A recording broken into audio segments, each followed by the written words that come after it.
I'm so excited today because my husband surprised me. I can't believe he surprised me. He actually made me something.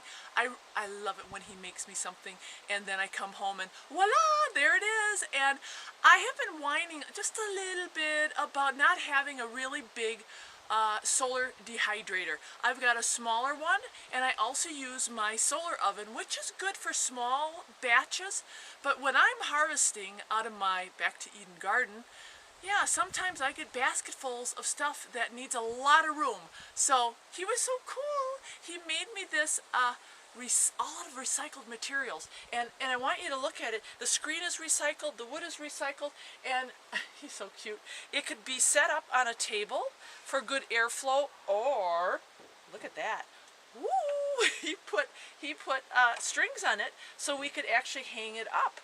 So today I'm just going to leave it on the picnic table, but we are going to be dehydrating my celery. I have so much celery in my garden, and it's just, whoo, it's just popping. So I'm going to bring you along into the garden and show you how I do celery using, hello, the sun and the wind and God. Well, so as you can see, I already harvested some, and this is like a jungle. So what I do is I cut these stalks not super close to the ground, and I'll show you what happens when you do start harvesting it.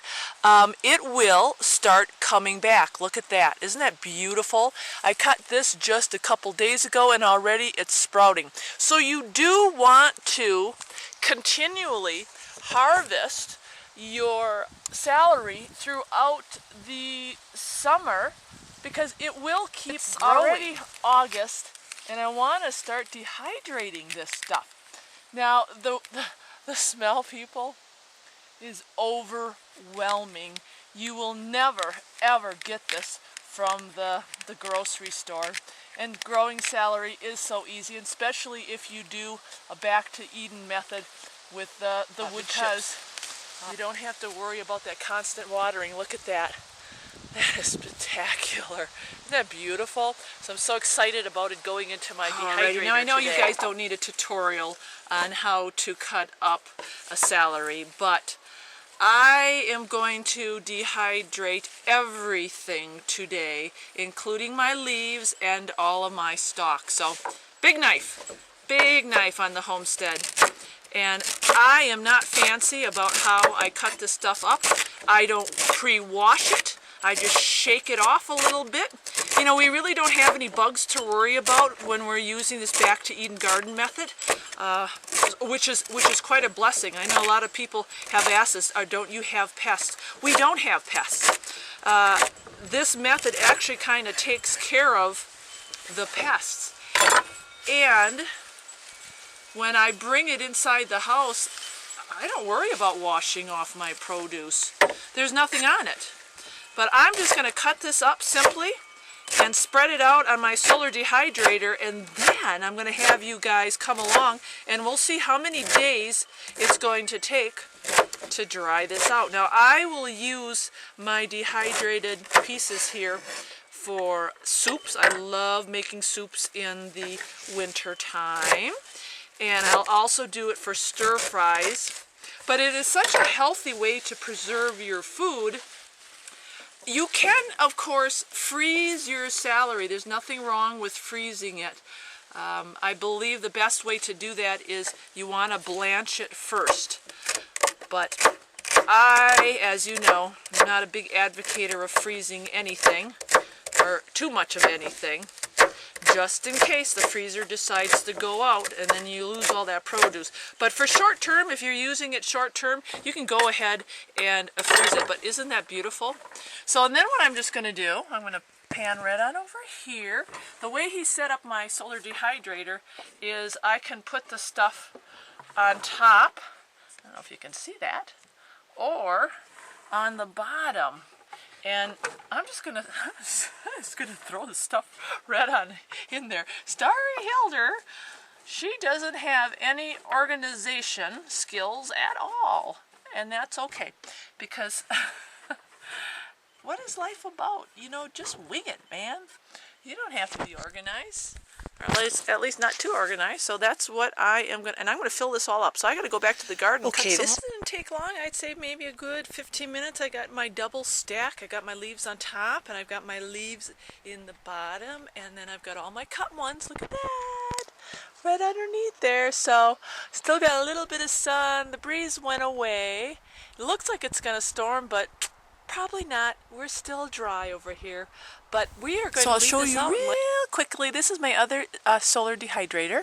It is hand built. It's kind of nifty for smaller stuff, but you can see I already have, look at that, that are really dried out really nice. That's my celery, so that's ready to be processed. And I'm just going to put some of my new stuff in here. And I just simply lay it on in here, and it dries pretty darn fast. This is nice because it circulates all the air. But this is the other dehydrator, and you can see it is on the small side. So it is good for like my basil and my cilantro and my herb. Okay, it's 4 days later. The dogs are down there having fun as always. And my celery is all done. Yeah, it took about 4 days of nice, beautiful, sunny weather, a lot of wind.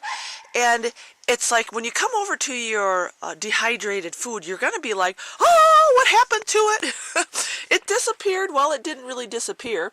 It does shrink up a lot. So when you start with an abundance of produce, yes, it's going to kind of basically cut itself in half after it dries up. But I did get some beautiful, beautiful celery. And look at that, I got some beautiful dried leaves, and I didn't take it all out yet. I'm just in the process of cleaning up the dehydrator. But I'm going to take this inside. I'm going to show you how I process the leaves very quickly, and how I store then the other celery. So my final step is processing my dried leaves. And one of the things that I love to do is to use my old-fashioned colander, and I'll show you. I like my celery leaves really, really fine, and you can do this. Actually, you can't do this in a food processor. It won't actually grind it this fine, but I stick it in an old-fashioned colander, and look at that. It's raining celery. Look at that, how beautiful that sieve works. You can find these at any Goodwill, I'm sure, or a garage sale. Your grandma probably owned one, but isn't that beautiful how that sieve works? These dried ones here, I will put in a canning jar, and actually, hang on people, I've got a canning jar here. See, I've got them all over the house, and I will just simply put them inside the canning jar, and I will seal them up, and they will be good for years and years. Now, I'm not going to keep them for years and years because I will use these in my soups and all my other things. And remember, if you're going to use your celery, say in a recipe, make sure you rehydrate it. You can put them in your soups, but if it needs rehydration, you put a little hot water with a little bit with your celery and give it about 5-10 minutes, and poof, you'll have good celery. Okay, that's it. I hope you enjoyed the real quick tutorial on the celery. God bless you guys. Goodbye.